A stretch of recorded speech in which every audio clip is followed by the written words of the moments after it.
Hi there, this is Aaron with Canoe and Kayak Magazine. This summer, the team here at Canoe and Kayak decided we wanted to test the latest in waterproof point of view cameras. We wanted to focus our review on how these cameras actually function in a real-life paddling situation. To do this, I made this homemade rig to mount all 6 cameras side by side. Alright, so in the lineup we have the Drift Ghost HD, the Ion Air Pro 2, the JVC Addiction 2, the new GoPro 3 Plus Black Edition, Sony's new action camera, the AS30V, and the Iron X. The first things I noticed with direct overhead sunlight were the rich color of the Sony and Drift cameras. The GoPro didn't appear to produce the most vibrant color, but it definitely seemed to have the sharpest image quality of all the cameras. And the Ion Air Pro 2, while it struggled with some highlight and shadow detail, it did produce some very natural color. Meanwhile, to my eye, the Iron X and the JVC were lacking the color detail and contrast of the other cameras. As the sun set, the GoPro continued to impress, while the JVC had some issues with color accuracy. When shooting in water, you'll have to take care to keep the housings from fogging. Paper desiccate strips help with this problem, but as you can see with the Iron X in this shot, fogging can still occur even with these moisture absorbers. Looking at the underwater footage, I'm surprised to see how clearly the GoPro, Sony, and JVC are able to capture detail. The Drift, Ion, and Iron X seem to have a bit more difficulty with this low light environment. Another important test was to see how these cameras handled the rapid exposure change of coming up to the surface. Once again, the GoPro really showed its strength here as it compensated for the bright sunlight almost immediately.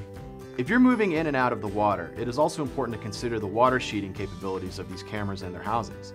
We generally found that cameras with flat ports, the GoPro and the JVC, shed water much faster than the rest of the field, which have dome ports. All of these cameras offer slow motion capability, although only 3 give you full 1080p resolution. These shots show off the cameras at 60 frames per second.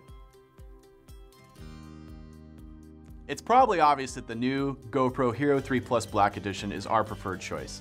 The image quality is outstanding, the slow motion capabilities are awesome, and water just shoots right off this flat port. If you know GoPro, they come with all different kinds of attachments. You can put these things in nearly any place, anywhere. We really like the buttons, the battery life is much improved on the Plus Edition, and by and all, it's just a great camera. The one thing is it's a little bit more money than all the other cameras, but we feel you get what you pay for. JVC's new camera, the Addiction 2, is a pretty cool little camera. It has the best button and menu interface of any camera we tested. This little LCD screen is great for framing your shots in the field, and I love that it came with that. Pretty much the only thing that I didn't really like about this camera is the image quality. It's lacking in both contrast and color accuracy. Sony's newest action camera, the AS30V, is a pretty slick little unit. It's got a pretty nice button interface system, easy start-stop switch on the back, and it all comes in a streamlined package. Overall, the footage we thought was really good, if a little bit oversaturated. The Drift Ghost HD is a tough little camera. I really like the integrated LCD screen. It's really nice for framing your shots in the field, like the JVC. Another cool feature about this camera is that the lens will actually swivel, so you're pretty much guaranteed to get a level frame no matter how you have the camera mounted. Some things I didn't really like about the camera is this start-stop button. It's extremely hard to press. Other than that, like the Iron X, this camera will only shoot slow motion at 720p, which might be a deal breaker for some buyers. The Ion Air Pro 2 is by far the sleekest and most streamlined camera we tested. I, for one, really like the design. The on-off switch is awesome.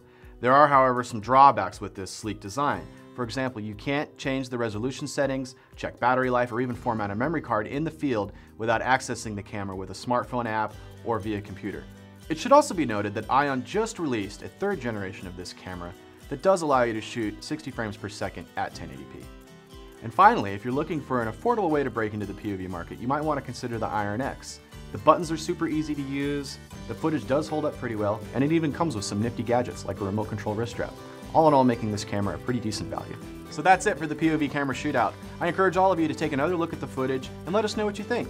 And make sure before you buy, think about what type of filming you're actually going to be doing to make sure you get the camera that's right for you. Thanks for watching and good luck out there.